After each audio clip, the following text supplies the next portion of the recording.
Les Sages, c'est avant tout une histoire personnelle. Je m'appelle Nicolas Jeanne et j'entreprends depuis que j'ai 19 ans. Sur ce chemin, j'ai eu la chance de rencontrer des personnes que j'appelle les Sages. Vous savez, ce sont ceux qui, d'un conseil bienveillant, peuvent changer votre journée, votre projet, votre vie. Souvent des personnes avec qui il y a un avant et un après. À mes yeux, ce sont des leaders authentiques, mais surtout des leaders humanistes. Et ça, c'est important pour moi. Ceux qui vont vous faire grandir sans s'en rendre compte. Plus que n'importe quel livre ou cours, des témoignages qui viennent du cœur et de la réalité. Et surtout du cœur. Aujourd'hui, je vous propose de partir à leur rencontre, dans un format inédit et négocier avec eux. Un format où l'on se dira tout, naturellement, et aucune question ou anecdote sera interdite. Ça, vous avez ma parole. Un format axé sur leur activité, bien sûr, mais qui, évidemment, dérivera vers la vie, la société et les émotions. Mon but, c'est clairement de mettre en valeur l'aspect humain de ces personnalités qui me paraissent exceptionnelles et de casser la carapace. Casser la carapace, vous le sentez, c'est pas un mot par hasard. Pourquoi ? Parce que je pense que ça va vous permettre d'apprendre sur les plus grands leaders et leaders qui ont bâti et bâtissent la société. La France est une terre bourrée de talents et de leaders, et nous allons à leur rencontre. Bon voyage avec les Sages. Depuis que je suis dans l'écosystème entrepreneurial, j'entends parler de ce nom, Catherine Barba. Je ne la connais pas, mais quand je vois son énergie et sa détermination dans son regard, j'ai une folle envie qu'elle passe au micro des Sages. Je la relance 5 fois et je me dis que je vais bien réussir à la convaincre. À force de détermination, la date est prise. Catherine est une boule d'énergie positive. Son sourire vous embarque. En 1983, son rêve était déjà de créer une société d'informatique. Oui, en 1983. Depuis, entre la France et les États-Unis, elle a réalisé plusieurs de ses rêves. Elle a rencontré Phil Knight, le fondateur de Nike, a été invitée par Barack Obama. Elle a également participé à l'émission Qui veut être mon associé ? Et enfin, elle a créé son école Envie. Catherine, vous allez voir, a toujours un coup d'avance. Allez, je vous en dis pas plus, on y va avec Catherine. Bonjour Catherine. Bonjour Nicolas. Comment tu vas ? Ça va et toi ? Ça va, et merci d'avoir accepté notre invitation. Merci d'être venu. Ouais, écoute, merci. Déjà pour te souhaiter un bon anniversaire aujourd'hui. J'adore ce jour. C'est vrai ? Ouais. C'est un jour qui te met en joie ? Ouais. Ok, bon, super. Écoute, on est ravis encore plus du coup de faire cette interview ce jour-là. Si ça te va, on va commencer par reparler un peu de ton enfance. Donc tu es né à Je vais m'allonger, tu sais. Tu es né à Rueil-Malmaison en 73. Non, dans le 92. Dans le 92. Je suis née en 1973, mais c'est dans le 92. C'est dans les Hauts-de-Seine. Ok, ça marche. Est-ce que tu peux nous parler un petit peu de ton enfance en quelques phrases ? Comment ça s'est passé ? Est-ce que tu as eu une enfance heureuse ? Hyper heureuse. J'ai une enfance lumineuse, avec des parents aimants. Si je ferme les yeux et je pense à mon enfance, je me dis c'est toute la force que j'ai aujourd'hui, tout le courage que j'ai, et ça me vient de là, de mes parents. Ton énergie ? Mon énergie aussi, bien sûr, ma confiance. Okay. Tu vois, donc non, que des bons souvenirs. Je suis fille unique et on est une toute petite squad, mais on s'entend bien. Okay. Ma mère est un peu dure, mais c'est ce qui forge le caractère aussi. C'est sûr, ça fait partie de la création du caractère. J'ai lu qu'à 10 ans, déjà, tu étais déjà hyper ambitieuse. Tu disais, quand je serai grande, je voudrais diriger une société d'informatique et la diriger. Est-ce que c'est vrai ou c'est quelque chose qu'on lit sur Google ? Non, c'est vrai. Tu pourras regarder sur mon LinkedIn. J'ai mis une copie, une capture d'écran de la copie de CM2, où j'avais 8,5 sur 10. Et j'avais dit, quand je serai grande, je voudrais créer et diriger une société d'informatique, parce que l'informatique, c'est nouveau. Et puis, qu'être son propre patron, ça doit rapporter beaucoup d'argent. Et alors, c'est drôle parce que, en fait, c'est pas que j'étais ambitieuse, je pense, c'est que j'étais curieuse. Je trouvais ça génial, un truc nouveau. J'ai toujours aimé les choses nouvelles, en fait. Et là, on était dans les années... En 83, donc, tu vois, en 83, je serais curieuse de voir l'informatique, tu vois, à quel état de développement ça a été. Mais c'est touchant. Elle est drôle, cette disserte. Et il y avait quoi ? Parce que moi, je suis né en 93. Donc, déjà, en 93, quelques années plus tard, il n'y avait pas grand-chose sur Internet. Mais en 83, qu'est-ce qu'il y avait ? Non, mais il y avait des ordinateurs qui arrivaient, tu vois. Des grosses machines. Je pense que ça devait vouloir dire pour moi le futur, des robots, enfin, j'en sais rien. Mais je trouvais ça fascinant. Ok, donc fasciné par l'informatique et envie de créer une entreprise. Et donc, dans cette continuité-là, tu rentres à l'ESCP, où tu sors diplômé en 96. Comment ça s'est passé ? Est-ce que tu as appris ? Alors déjà, c'était pas un parcours linéaire, parce que moi, c'était pas une école de commerce que je voulais faire. Moi, je voulais faire Normal Sup. Moi, je suis littéraire. J'adore la philo, j'adore l'histoire, j'adore la littérature. Et donc, moi, je voulais faire Normal Sup pour être prof, quoi.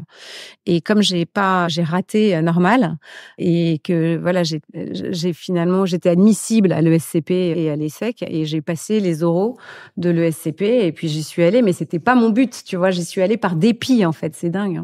Et donc, après, oui, en fait, ça m'a sauvée. Tu sais, c'est comme ça, tu le sais après. C'était un énorme échec pour moi de ne pas rentrer dans l'école que je briguais.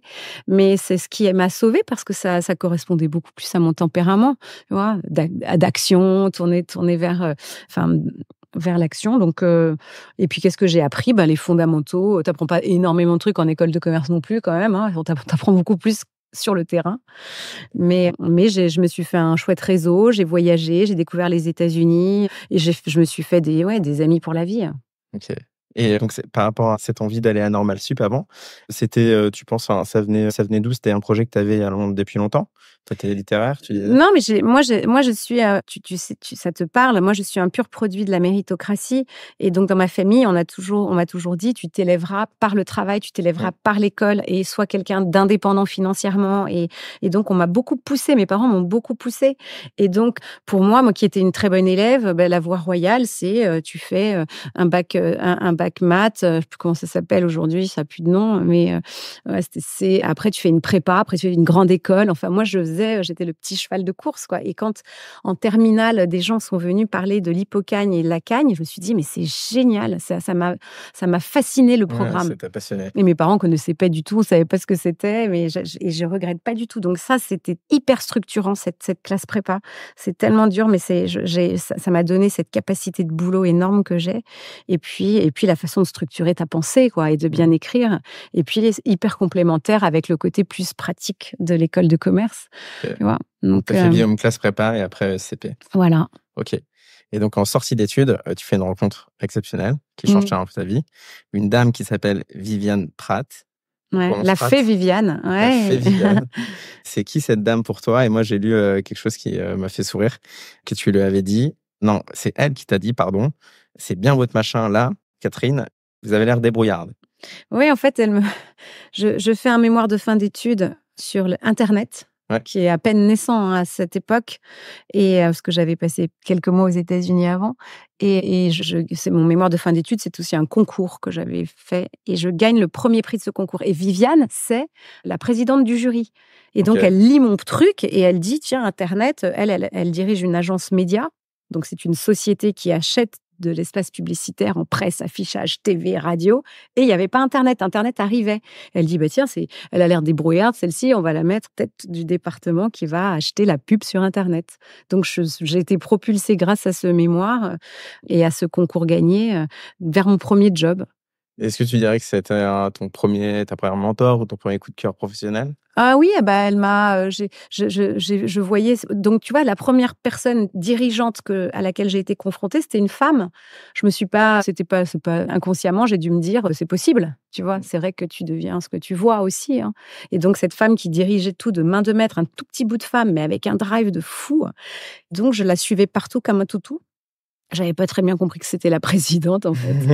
Et les gens me disaient, arrête d'être lèche-botte comme ça, tu lâches lui, mais... Oui, alors qu'elle t'intéressait juste parce qu'elle était passionnée. Et puis parce que c'est elle qui m'avait recrutée, quoi. C'est elle qui m'avait dit, venez nous voir. Donc, et puis surtout, j'aimais bien la voir faire, j'aimais bien la voir gérer les rendez-vous. Puis elle m'a appris beaucoup en la regardant. C'est en regardant les gens que tu apprends. Hein. Ok. Et donc là, tu faisais quoi comme auprès de Viviane Pratt j'étais la directrice du département Internet de cette entreprise. Et donc, tous les annonceurs, parce que c'était une boîte majeure sur le marché, tous les grands annonceurs qui faisaient de l'achat d'espace, quand on faisait leur stratégie média, il y avait un bout Internet et c'était moi et après mon équipe. Je travaillais avec un gars que j'adore à l'époque, qui s'appelait Ludovic Lévy, et avec Ludo, on était tous les deux, on co-dirigeait ce département et donc on avait plein de campagnes et c'était les toutes premières campagnes de pub sur Internet. Ok.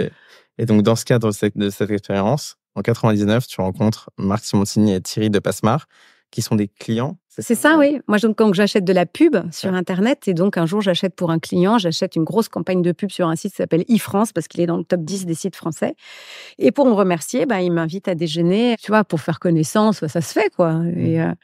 Et pendant le déjeuner, là aussi, il se passe quelque chose. Okay. Il se passe quelque chose et à la fin du déj, ils me disent viens, on cherche un directeur général, enfin une directrice générale, est-ce que tu veux nous rejoindre? Ok, alors j'ai plein de questions parce que sur le premier épisode des Sages, on a interviewé Angélique Gérard qui a travaillé avec Xavier Niel pendant longtemps et Angélique nous disait mais au début en fait il y a X années, Xavier Niel, c'était pas le Xavier Niel qu'on connaît entre guillemets aujourd'hui. J'imagine que Simoncini, c'était un peu pareil. Je pense que la personne qu'il était à cette époque, ça reste intrinsèquement la même. Tu vois, c'est simplement qu'il est plus connu, plus visible. Il a vieilli, comme nous tous. Hein. Mais en tout cas, il n'avait pas cette notoriété. Après, la personne qu'il est, je pense qu'il est toujours le même. Bien sûr, et quelqu'un d'hyper inspirant. Et donc moi, je trouvais ça fascinant de... Tu sais, c'est les gens, t'as des coups de cœur, en fait, pour les gens. Et puis, tu te dis, je vais apprendre, c'est quelqu'un qui va me tirer vers le haut. Et puis, avec Thierry, ces deux, ça a été mes mentors, mes modèles. Et donc, là, tu quittes, si je dis pas de bêtises, Viviane Pratt pour rejoindre Marc et Thierry. Exactement. OK. Alors, on va rentrer dans le vif du sujet. Pourquoi? Donc, tu as 26 ans, c'est ça? Oui. Donc, tu es à la tête d'e-France. Pourquoi, selon toi, ils te font confiance? Et est-ce que tu hésites à prendre ce poste? Il y a une magie dans la confiance qui est donnée, en fait.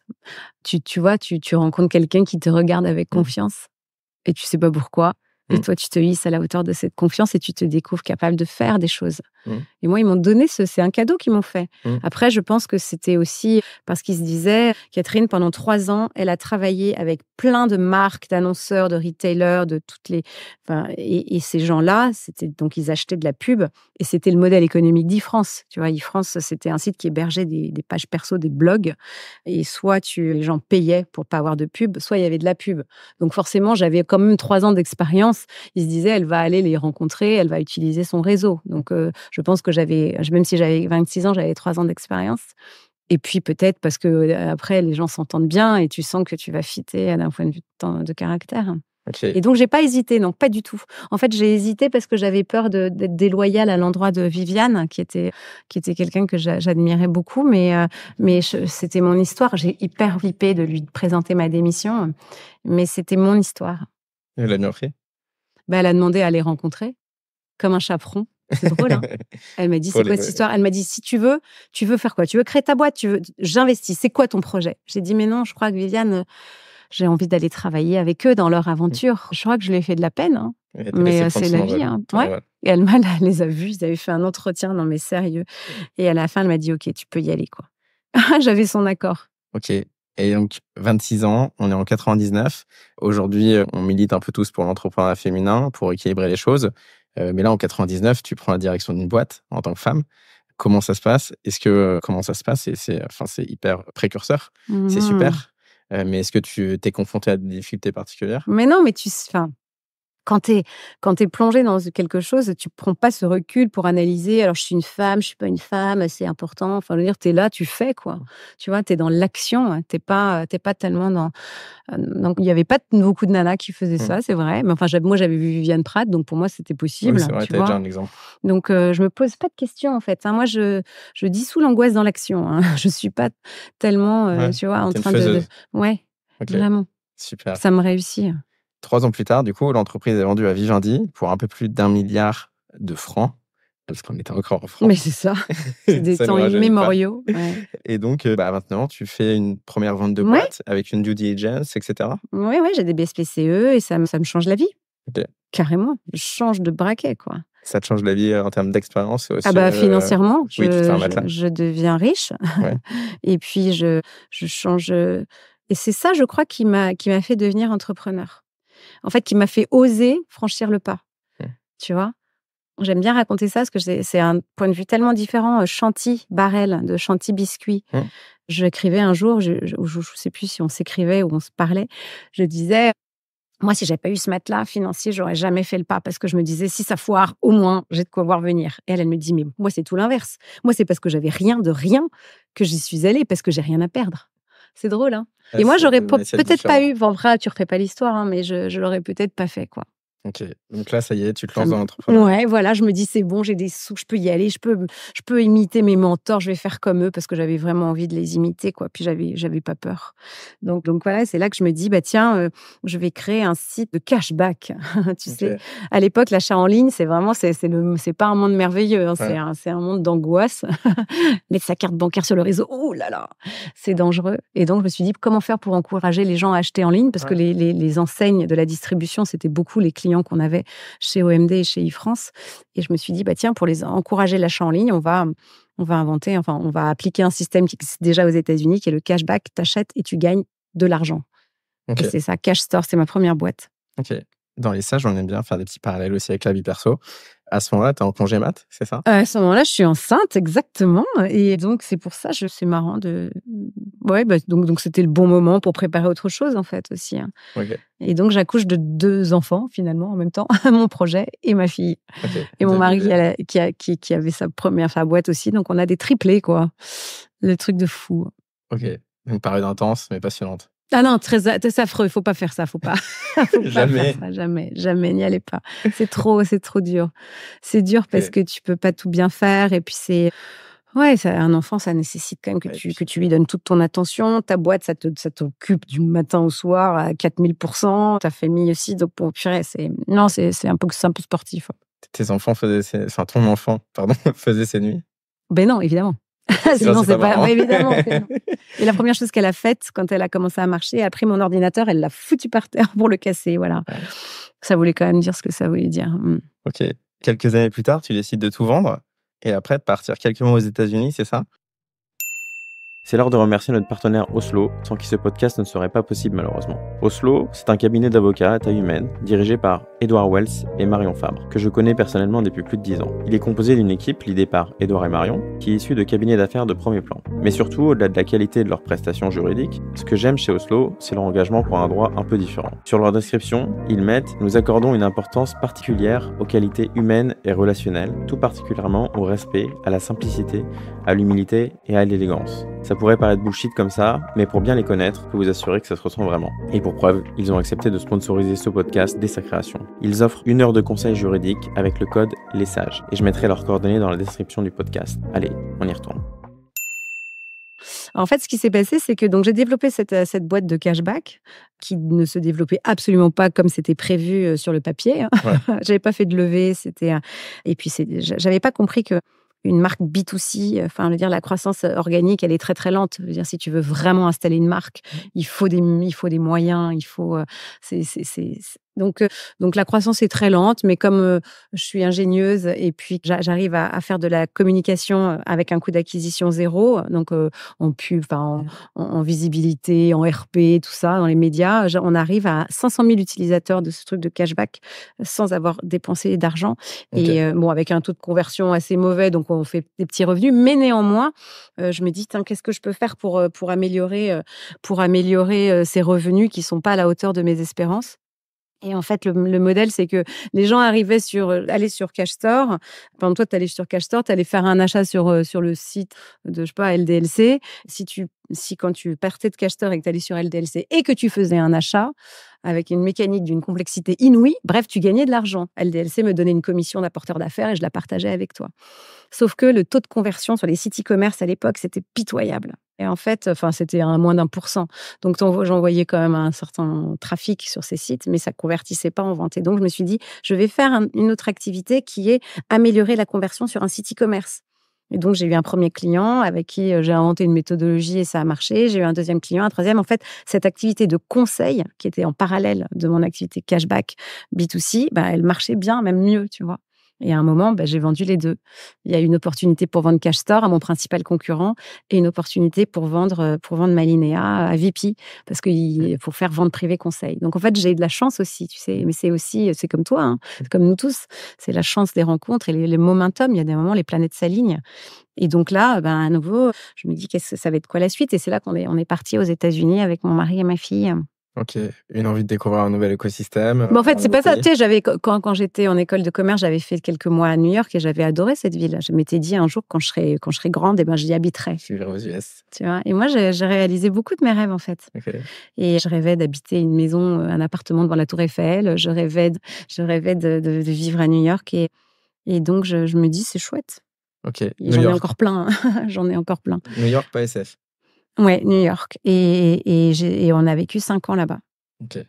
Et là-bas, j'ai inventé mon dream job parce que mon mari avait vendu sa boîte, moi j'avais vendu les autres. Je me disais qu'est-ce que je vais faire et en fait j'avais envie d'explorer un truc qui me passionne, c'est la transformation des entreprises, la transformation numérique à l'époque et aujourd'hui la transformation organisationnelle, autour du travail.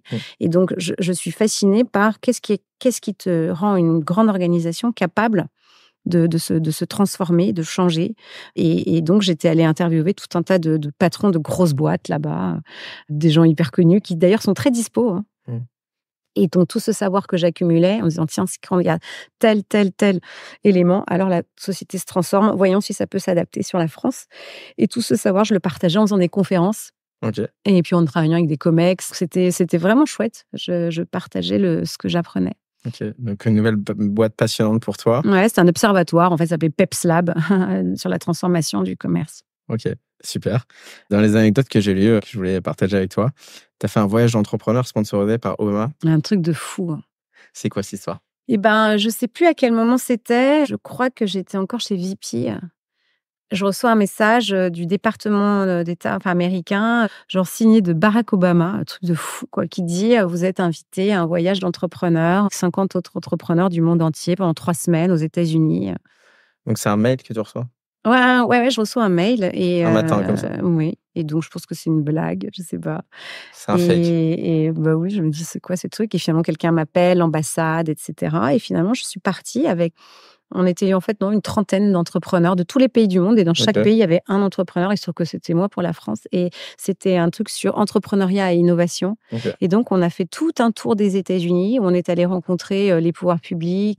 On est allé rencontrer les fonds d'investissement. Il y avait des fonds à impact. Déjà, à l'époque, c'était il y a presque 15 ans, je pense. Rencontrer des entrepreneurs locaux, des petits, des grands. Tu vois, un des fondateurs de Nike. Enfin, c'est un truc de fou, quoi. Un truc de fou. Et en fait, j'en ai un très chouette souvenir. Okay. Et puis, j'ai gardé des amitiés très fortes aussi avec des entrepreneurs de dingue. J'imagine. Tu rencontres des entrepreneurs de plein de nationalités différentes. Ça doit t'enrichir bien sûr. Énormément. Mais oui, et puis ça m'a... Enfin, ça reste, tu vois, dans mes beaux souvenirs de vie, ça en reste un. Ok. Écoute, super. Merci de le partager avec nous. Tu rencontres le fondateur de Nike? Ouais. Enfin, il était 3, Phil Knight. Ouais, donc, c'est Phil Knight que tu rencontres? C'est dingue.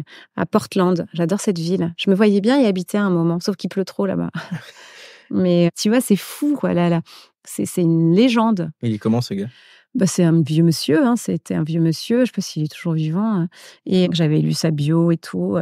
Et c'est quelqu'un... En fait, je me rends compte, quand tu rencontres quelqu'un qui est un peu connu, un peu célèbre, t'es assez impressionné, tu vois. Donc, tu lui accordes des choses, peu importe ce que la personne va te raconter au fond. Et c'était juste sa présence était impressionnante. Non, mais il avait parlé je me rappelle de cette phrase. On était tout le petit groupe de 30 là, et il dit, c'était cross-functional cooperation. C'était un des premiers qui m'avait parlé de parler de pas de briser les silos, mais de créer des passerelles entre les silos organisationnels d'une entreprise pour pouvoir créer un peu plus d'agilité. Donc voilà, c'est ça dont je me souviens. Puis le campus de Nike, tout truc de fou. Okay, donc une expérience. Oui, parce que tu te dis, oui, en fait, tout ça te dit, c'est possible. Enfin, il y a des gens qui se réalisent et qui créent des empires ou des choses plus petites, mais qui deviennent qui ils sont. Et c'est aussi mon ambition. Quand j'ai préparé l'interview, je me suis dit, Catherine, elle a rencontré les bonnes personnes, elle a appris des salariés, elle est entrepreneur, elle a un peu de sous.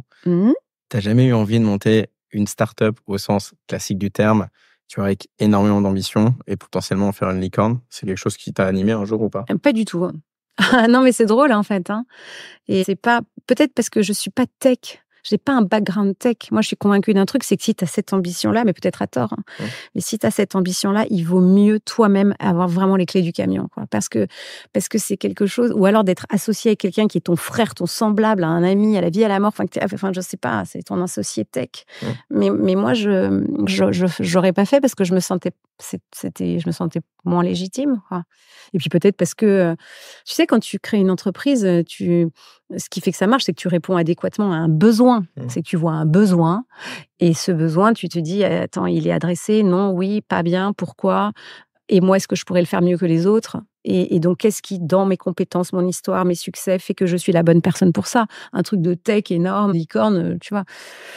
J'ai identifié des besoins, mais je me suis jamais dit j'étais la bonne personne pour ça. Et puis, tu as l'air d'avoir un état d'esprit de rentabilité, quand même. Mais c'est mieux, non, quand tu es entrepreneur? Ah oui, je suis d'accord avec toi. Et en même temps, l'écosystème startup ces dernières années, tu vois, beaucoup levé de fonds. Bien sûr. Et c'est peut-être pour ça que j'ai envie d'en sortir, que j'en suis sortie il y a 2 ans bientôt, en passant de la Startup Nation aux indépendants. Parce que quand tu es indépendant, donc que tu te mets à ton compte et que tu génères ton propre chiffre d'affaires, donc tu couvres tes charges et puis tu essayes d'avoir un peu de revenus pour toi et puis pour payer d'autres aussi quand même, tes coéquipiers, t'es pas dans une optique de je vais lever des fonds pour ensuite me revendre ou rentrer en bourse. Tu veux juste... Et ça, je trouve ça hyper sain de te dire, dans ma vie, mon but, c'est pas de lever des fonds, mais de lever des clients. Et ça me parle vraiment, quoi. Moi, je suis une vendeuse, tu vois. Et donc, moi, ce machin tu vois, j'adore les gars de Madines et tout, mais quand je vois, on applaudit des 2 mains à des gens qui lèvent, mais en fait, c'est quoi voilà, tu convaincs, mais c'est marrant, je trouve ça finalement assez... Je me suis détachée de ça, ouais. Je comprends. Moi aussi. Pour la simple et bonne raison que pour moi, être entrepreneur, c'est aussi une notion d'indépendance et de liberté. Et en fait, moi, dans mon expérience perso, mes copains entrepreneurs, start-upers, on faisait que lever des fonds. Et en fait, à un moment, ça devient notre métier. Et en plus, on perd notre indépendance et notre liberté. Oui, mais enfin bon, quand tu es indépendant, tu n'es pas libre. Enfin, tu n'es jamais vraiment libre. Tu as toujours des gens à qui tu rends des comptes, entendons-nous. Mais c'est juste que j'ai beaucoup croisé de gens qui se gargarisaient d'avoir fait des levées de fous. Mais l'important, c'est le endgame. En vue de quoi tu le fais, tu vois. Si c'est parce que c'est un accélérateur, tu as validé des choses. C'est pour ça que j'adore les propos d'Éric Larchevêque ou autres qui sont d'un bon sens absolu. C'est tu commences par faire un POC, tu regardes en fait où sont tes economics. Là, je suis à toute petite échelle avec mes petits bras, mais quand j'investis 1, ça rapporte 3. Ah bah si au lieu d'investir 1, je pouvais investir 1000. Est-ce que tu vois, on peut multiplier les revenus? J'aime bien ça. J'aime bien cette logique-là. Donc oui, moi j'aime bien les business où la rentabilité arrive vite. Ok, donc focus client, focus rentabilité. Ouais. Et en 2017, on te propose... Je suis plutôt une PME, moi, en fait. C'est plutôt ça, moi, ma cam, en fait. Voilà. La PME, le TI, mais tu vois, c'est vraiment... Je me rends compte à quel point je suis attachée à ça. Ouais, je comprends. Et donc, rentabilité, client, en 2017, on te propose de rentrer dans le board de Renault, c'est ça? Là encore, c'est comme le truc Obama. Je pense que c'est un fake. Je me dis, qu'est-ce que ça veut dire? Pourquoi moi? Mail? Non, quelqu'un m'appelle. Ok. Pour me dire, voilà, vous êtes sélectionné. Il y a une longue liste de gens là qui pourraient. J'ai dit, mais moi je conduis pas, donc. Et puis c'est moi qui suis choisie. Ouais. Ok. C'était pas un must-have de pas conduire? Non, apparemment. Pourquoi mais parce qu'en fait, parce que je suis entrepreneur, parce que je connais l'univers de la tech, du digital, l'e-commerce, parce que j'ai un profil international et parce que je suis une femme. Ouais, mais c'est dans cet ordre. Ouais. Ok. Et parce que tu es une femme, tu dis ça dans le sens parce que tu as une certaine sensibilité et des choses différentes. Non, c'est beaucoup plus prosaïque. C'est que il y a la loi Copé-Zimmermann qui oblige les boards à avoir 40% de femmes, tu vois, dans cette instance de gouvernance. Et donc, ils spottaient des femmes. Donc, dans la liste, il y avait beaucoup de femmes. Mais tu sais, certains se disent, oui, c'est quota. C'est une imposture de mettre des femmes à la tête, tu vois, de les faire rentrer. C'est parce qu'elles sont femmes qu'elles intègrent un board. Non, c'est parce que tu as des compétences. Et ensuite, ils sont que tu es une femme. Bien sûr. Mais tu es quand même pour ces quotas, pour faire avancer les choses? Disons que c'est une réponse arithmétique au sujet de l'égalité homme-femme. Ouais. C'est pas la réponse absolue, tu vois. Ça accélère ça accélère l'état des choses. Qui, si tu regardes de façon organique, t'attends. Je crois que les chiffres, c'est en 2073, on aura peut-être atteint une certaine parité si on attend que les choses se fassent toutes seules. Donc moi, j'aime bien cette idée d'aller quand même un peu plus vite. Il y a des inégalités pas acceptables, pour personne à réparer. Mais les quotas, c'est une réponse mathématique. Okay. À ce moment-là, tu es encore aux États-Unis ou tu es rentrée en France? Ouais, je suis encore aux États-Unis jusqu'en 2020-2021. Ok. Et du coup, alors en 2019, j'ai lu qu'on te propose un nouveau projet qui va être ton associé, qui est l'adaptation française, entre guillemets, de Shark Tank aux US. Tu y vas? Ouais, parce que ça fait longtemps, en fait, que j'ai commencé à investir dans des boîtes. Okay. Tu vois, depuis les premières fois où j'ai gagné des sous, j'ai commencé à investir dans des entreprises. Donc, à essayer d'identifier les pépites, soutenir des projets dans lesquels je crois, encourager l'entrepreneuriat, ça me parle, quoi. Et donc, je fais ce rôle de business angel avec comme tout le monde, beaucoup d'erreurs, plus d'erreurs que de succès. Mais donc là, quand on te dit, c'est bien, tu peux le faire, tu peux continuer à le faire, mais devant un écran, je trouve ça rigolo. Et donc, je le fais pendant 1 an. Mais après, je replonge dans Envie, ma nouvelle boîte. Et donc, tu peux pas tout faire. Mais c'était une super expérience. Puis en plus, je retrouvais les copains. Ouais. Et par rapport peut-être à la perception que tu avais de cette émission et la réalité, c'était à peu près je savais pas, j'avais jamais vu. J'avais jamais regardé Shark Tank, en fait. Tu vois. Mais j'avais fait déjà plein de jurys. Non, mais j'en garde un bon souvenir parce que tu vois passer plein de gens passionnés qui viennent avec tout leur cœur présenter leurs projets. Et puis après, ça a quand même probablement beaucoup encouragé les entrepreneurs. J'espère que ça a encouragé l'envie de faire, tu vois, en France. Après, il faut pas non plus, il faut garder du bon sens, tu vois, en te disant, c'est pas parce que on revient à notre conversation de tout à l'heure, quoi. L'important, c'est d'aller chercher des clients et de les satisfaire. Il faut encourager l'entrepreneuriat. C'est vraiment, il y a un besoin que j'identifie. Besoin, il y a un pain, il y a un problème. Moi, je vais le résoudre parce que c'est moi qui suis la bonne personne. Et les gens sont prêts à payer pour cela. S'ils payent, c'est bon signe. Voilà, et parce que ils sont prêts, cette dépense, elle fait partie de leur top 3 de leurs préoccupations d'aujourd'hui. C'est dans le top 30, ils paieront jamais, ou ton cycle de vente, il va durer 10 ans, donc n'y va pas. Mais tu vois, j'aime bien ça. Si jamais ça permet aux gens de comprendre cela, tu vois, qu'une entreprise qui fonctionne, c'est non seulement un besoin auquel tu réponds mieux que les autres, et puis parce que toi, tu as une énorme motivation, tu as des ressources, et tu es une doueuse, une bougeuse, un bougeur, c'est chouette. Carrément. Du coup, tu reviens en France, et là, tu cofondes une boîte qui s'appelle Envie. Mais carrément, c'est la boîte de ma vie. C'est justement, de retour, je me dis, qu'est-ce que je vais faire ? Je vais investir à nouveau dans les startups de retail tech ou de fintech. Je vais continuer à reboucler sur ce que je faisais avant, sur la transformation numérique. Et en fait, et ça me tombe, mais vraiment, c'est littéral, là, ça me tombe dessus. Je me dis, le travail se transforme. Le travail a perdu sa centralité dans nos vies. Le Covid a beaucoup œuvré en ce sens. Et donc, aujourd'hui, il y a un besoin d'équilibre de vie plus accru par rapport à avant. Il y a un besoin d'autonomie. Je veux me réaliser dans mon boulot. Et donc, je me dis, les gens veulent de plus en plus être entrepreneurs, mais entrepreneurs individuels. Les freelances, les consultants, tous les indépendants, c'est une vraie percée. Et donc, je vais créer l'école des indépendants. Ok. Voilà. Donc, c'est une école qui a pour but de former. De t'apprendre à créer ta boîte et à la structurer dans une optique unique, c'est être rentable durablement rentable. Tu vois, donc c'est cohérent avec ce qu'on a dit jusqu'à présent. Ça me parle beaucoup parce que la boîte que j'ai recréée, la mission, c'est accompagner les entrepreneurs de manière durable et épanouissante. Et donc, c'est ça. Épanouissant, tu vois. Durable. Et donc, et l'épanouissement, pour moi, c'est être entouré. Et ça, on partage ça aussi, Nicolas. Hein. C'est te dire, bien sûr, j'ai des compétences, mais aussi je nourris ma confiance en moi. Je nourris ma confiance, que tu le sais, la confiance, c'est pas un stock, c'est un flux. Et avec les accidents de la vie, parfois, ton réservoir de confiance, il est à 0. Et ce qui fait que tu le remplis à nouveau, c'est ce regard d'amour des autres. Si tu te places sous un regard d'amour, c'est fort, hein. Il y a beaucoup d'émotions dans ce podcast. Non, mais tu vois, et donc ça, on le donne en même temps qu'on donne des compétences pour identifier un marché, valider que ta proposition de valeur, elle n'est pas bancale, que tu as un bon modèle économique, et puis qu'après, tu as une niaque de fou pour aller chercher les clients avec les dents. Et ça, c'est mon quotidien, quoi, tu vois. Aujourd'hui, Envie, on a un modèle économique où on a d'un côté, on va chercher des personnes pour qu'elles se forment avec nous. Donc, c'est plutôt des gens qui ont travaillé dans des grandes entreprises et qui sont en deuxième partie de carrière et qui veulent se mettre à leur compte. Genre, allez, je plonge, je me mets entrepreneur. Et on les prend avec nous avec beaucoup de soin. On prend soin des gens chez Envie. Et on leur donne les bonnes compétences, un socle de fou, mais on leur donne aussi un environnement, une communauté de dingos. Donc, mon modèle économique, c'est il y a des gens qui payent des formations, il y a des gens qui payent un abonnement à ma communauté, puis les grandes entreprises, parce que j'ai toujours un œil sur les entreprises.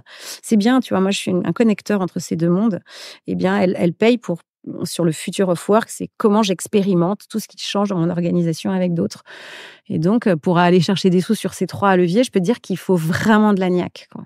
Mais j'en ai plein. C'est marrant parce que tu dis, finalement, à chaque fois, qu'importe notre expérience entrepreneuriale, on réentreprend, on repart de zéro et on va rechercher les clients avec les dents. Tu peux témoigner, je pense, moi, dans mon podcast, entre guillemets, j'ai été te chercher avec les dents. Ah non, mais c'est certain. Ta ténacité t'honore. Mais parce qu'on ne se connaît pas. Non, mais ça, c'est un truc aussi, tu vois, qu'on apprend beaucoup dans l'école en vie. C'est quand on voit un message à quelqu'un, que ce soit pour lui vendre quelque chose ou lui poser une question. Enfin, moi, si tu m'as pas écrit 3 ou 4 fois, je pense que D'abord, je pense que c'est ChatGPT qui m'écrit. Parce qu'il y en a quand même pas mal, des mails ChatGPT qu'on reçoit aujourd'hui. Soit je pense que tu as fait un bulk. Enfin, le mec, il a pris une liste de 50 personnes et il y a Barba dedans. Et puis, tu vois, il espère surtout. D'ailleurs, parfois, il y a écrit Cher, CHER Catherine. Enfin, tu vois, donc tu te dis, bon, c'est mort. Donc, le 3e message, c'est non, mais vraiment, je suis intéressée, knock knock, j'ai envie de vous rencontrer pour telle raison. Je me dis, bon, attends, je laisse un peu mariner encore. Non, c'est vraiment vicieux. Hein. Et puis après, mais vraiment, et cette ténacité, en fait, l'art de la relance, c'est un énorme atout dans la vie. C'est exceptionnel. Et puis surtout, c'est de la détermination, quoi. Si tu te dis, mais je vais pas relancer parce que je dérange, laisse tomber. Sois pas entrepreneur. Tu déranges jamais. Il ne faut pas avoir d'interprétation sur, je pense, une non-réponse, etc. Jamais. Un jour, je te dis, je cherchais donc pour mon collectif d'entreprises, des grandes entreprises donc qui réfléchissent au futur du travail. Donc, elles payent un abonnement, d'accord ? Et donc, qui n'est pas cher. Hein, si vous m'entendez, ce n'est pas cher, venez. Et en fait, je contacte la DRH d'une boîte, on se voit, ça se passe très bien, super entretien. Je lui fais un petit message après pour la remercier en lui disant, voilà la proposition, rien. Donc, 1 semaine après, je relance, rien. 2 semaines après, je relance, rien. Enfin, je te la fais courte, mais j'ai relancé 12 fois, d'accord ? Et à la fin, j'ai dit, excusez-moi, je suis désolée, vous feriez pareil à ma place. Je pourrais faire un bouquin sur l'art de la relance, avec l'objet, le contenu, les machins. Et je lui ai dit, peut-être que j'ai dit quelque chose qui vous a heurté, ou peut-être mais dites-moi parce que ça me fera progresser. Le non, je l'entends, mais je voudrais bien comprendre parce que alors là, et en fait, elle m'a répondu, ah mais pardon, mais oui, vous avez raison, c'est bon, contactez machin, j'avais pas le temps, désolée. Putain, mais 12 fois, quoi. Tu vois, donc c'est pas je suis nulle, ça l'intéresse pas, je vais le déranger, ou il est mort, ou machin. Vas-y, relance, je t'en supplie. Pour l'anecdote, sur ma dernière boîte, mon premier investisseur, qui a engendré après 70 investisseurs, et entre guillemets, beaux investisseurs, j'ai relancé 6 fois sur LinkedIn. Il m'a répondu la 7e fois. Bah, tu vois, et donc toi, pareil, tu m'as relancé 1000 fois. Mais parce qu'en plus, on ne se connaissait pas. Et souvent, c'est vrai, quand tu contactes quelqu'un, c'est bien de pouvoir dire vous contacte de la part de telle personne. Ou si tu m'avais dit, tu vois, en fait, il faut toujours trouver ce terrain commun entre nous. En fait, c'est quelque chose qui nous lie. Parce qu'on a forcément un truc qui nous lie, au-delà de notre humanité, certes. Mais c'est très puissant, ça aussi. Hein. Mais quelque chose qui nous lie. Est-ce que c'est une passion ? Est-ce que c'est. Donc, tu te renseignes sur la personne que tu adresses et puis tu y vas, quoi. J'aurais pu dire que tu étais espagnole. Ouais. Bien sûr, tu t'aurais pu dire, attends, on a 3 points communs, Catherine. On se connaît pas, mais on a déjà 3 points communs. Moi, j'aime bien les accroches comme ça. Ouais, je suis d'accord. Tu vois, et ça m'aurait parlé. Ouais. En fait, ton incise, elle doit se faire sur l'émotion, je pense. C'est ton cœur qui parle d'abord. Et puis, tu sors du lot. Ouais, tu vois. Et puis, cours par pitié, les emails, cours. Ouais. Problématique. Catherine, si ça te va, on va passer à quelques questions perso. Super, on a 7 minutes. On a 7 minutes, on est dans le timing. J'ai vu que tu étais catholique, c'était quelque chose d'important pour toi. Carrément. Est-ce que tu peux nous en dire un peu plus ? Et aussi, alors on va faire rapide, mais est-ce que tu trouves que la foi catholique est innovante ? Carrément. Non, mais en fait, je suis catholique, tu l'appelles, ça c'est culturel en fait. Tu vois, si j'étais née dans un autre pays, machin, j'aurais une autre religion sûrement. Mais en tout cas, une chose est sûre, c'est que je suis connectée à quelque chose de plus grand que moi. Enfin, on l'est tous. Hein. Et tu l'appelles comme tu veux, en fait. Mais moi, il y a une puissance d'amour qui m'accompagne dans ma vie, avec tout ce que je traverse au quotidien, les bonnes, les mauvaises choses. Et je lui rends grâce, quoi. Et ça me donne beaucoup de joie. Et moi, ça s'appelle Jésus-Christ. Mais ça pourrait porter un autre nom. Enfin, et moi, c'est une vraie rencontre. C'est une personne vivante qui est avec moi. C'est fou. Hein. C'est assez extraordinaire. Donc, la foi, c'est ma foi qui m'accompagne. Et ça me tient debout. Tu vois, c'est quelque chose qui me tient. Et puis qui me procure... Enfin, tu sais, dans le tumulte des jours, on est là, on s'agite, on bosse, on s'inquiète, on est là, ah merde, j'ai pas levé de fonds, j'ai pas de clients. Bon, c'est vrai que c'est très important, mais c'est que du boulot en vrai. Tu vois, ma fille qui a 20 ans, je lui dis, être vivant, c'est pas que maintenir ton corps en vie ou apprendre des choses, ou c'est comment est-ce que tu nourris ta vie intérieure, quoi. À un moment, tu fais le calme, puis tu descends, tu fais ta petite spéléologie intérieure, et puis là, tu rencontres quelqu'un qui t'aime inconditionnellement. C'est dingue, hein. Super, merci pour ce témoignage authentique, c'est très touchant. La chose la plus audacieuse que tu as fait dans ta vie, j'imagine qu'il y en a plein, vu que tu es quelqu'un d'hyper énergique. Est-ce que tu peux nous confier ça ? Ah, c'est épouser un Corse.